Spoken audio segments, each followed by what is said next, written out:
This is my house. I'm Chris Crum. This is Nick Broya. And we're glad you could make it. I don't know, like a year and a half ago or 2 years ago, Nick, my good friend Nick DeBroyak, who's a musician and wrote a jazz opera while I was writing a one-man show. Anyway, we had a friend who wanted to hear both of our, both my one-man show and his jazz opera, but only had about an hour and a half. So there wasn't time to do both, so we did them both at once. And we came up, it worked together somehow, these two things going on at the same time. And so from that, we decided that the next, I think Nick proposed that we write an opera together and it'd be a folk opera. So we started dealing with this story of two sisters going across the country on a train to look for their third sister who's they'd never met. And the story kind of transformed and it took, went its own course from there until it became this show, which is now just about generally the last trip of a transcontinental luxury train. The rehearsal process. For the first 3 weeks or so, we played a lot of writing games. We just focused completely on writing the show. The rehearsal process that you just got to see was, this is when we're in this transitional period of taking the stuff that we've written and putting it on its feet in the way that that the audience is going to see it. So far we've only been working on the first scene. And this is something that, for us, we've broken it up. I've broken up the show into 5 scenes. The scenes are the boarding of the train, the bar car, the dining car, the gentleman's car, and the crash. So we've been working on the boarding. This is the time when everybody gets to see the train for the first time. And the process now is becoming this time where we just play various games with the texts, where we deal a lot with focus and who has focus. I feel like that the way that you have to go about making theater is you're going to make theater that is a series of events that's dance and scenes, and it just has this sort of boundaryless quality to it.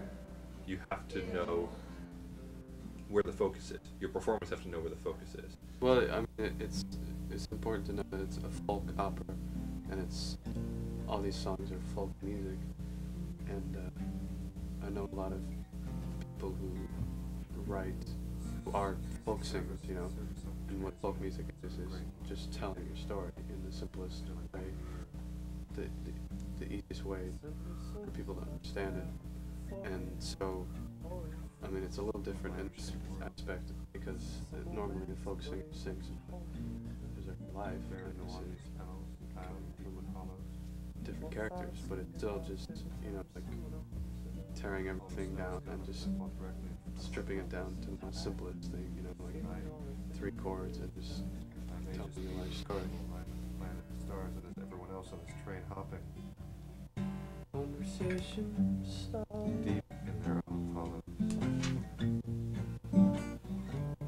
Maybe each of them is at the same line. I used up being, I'm in hollows, coursing through them. No different than the shadow of myself.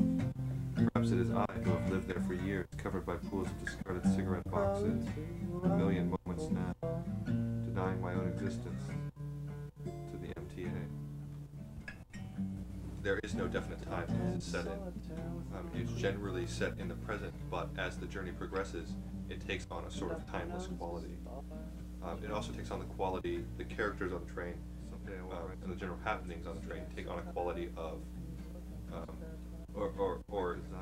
mean, a better way to put it is, the line between the real and the surreal becomes much less defined, or the line between a person and a ghost, let's say, becomes much less defined. So that things happen on the journey that don't have any place in our concept of reality. So the world changes as the train goes. We point ourselves at the sea. The train actually never makes it to San Francisco. The train crashes somewhere west of the Rockies, and nobody dies. This is another one of those surreal events. Everybody just happens to be fine. It crashes, and people stand around. There's this image in one of the books I did research in of this train crash. It was a circus train in the picture, and there are people standing on top of this train, standing around this train crash.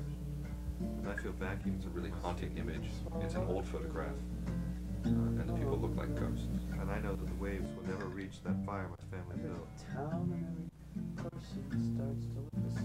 This short walk then from fire to the cold water feels like a long journey, and I don't always find the will to move back. The smoke at the edge of the sea, I lay down to feel that vacuum with the whole of my body. Crawling through Idaho.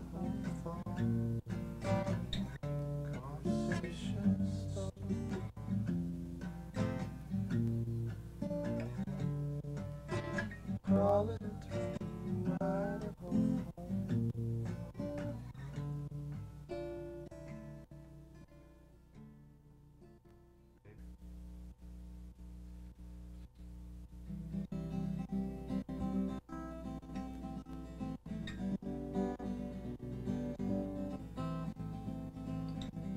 Cardinal May was so red when I got on board.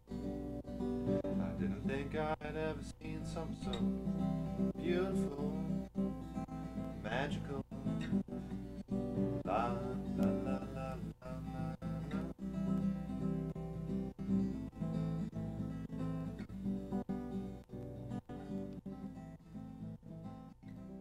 Shot out of the dark. So, wait, what was the question?